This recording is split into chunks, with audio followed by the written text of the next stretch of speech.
909 మద్యం బాటిళ్లు స్వాధీనం. అనకాపల్లి మిరియాల కాలనీ 3వ వీధిలోని ఒక ఇంటిపై శుక్రవారం దాడి చేసి అనధికారికంగా నిల్వ చేసిన 909 మద్యం బాటిళ్లను క్వార్టర్ బాటిల్ 719, బీర్ బాటిళ్లు 179, ఫుల్ బాటిళ్లు 11 స్వాధీనం చేసుకున్నట్లు sub station inspector D Anil Kumar తెలిపారు. ఇంటి యజమాని గాని సరుకుకు సంబంధించిన వ్యక్తుల సమాచారం తెలియాల్సి ఉందన్నారు. చుట్టుపక్కల వారిని ఎవరిని అడిగినా ఎటువంటి సమాచారం అందటం లేదన్నారు.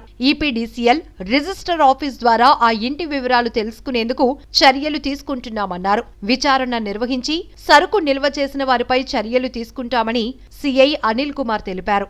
సుమారు దీని విలువ ₹1,75,000 ఉంటుందన్నారు. ఈ రైడ్లో సెబ్ పోలీస్ సిబ్బంది ఎస్ఐ శ్రీనివాస్, జయంతి, ప్రసన్న, సత్యబాబు, వెంకటేష్, శకుంతల దాడుల్లో పాల్గొన్నారు.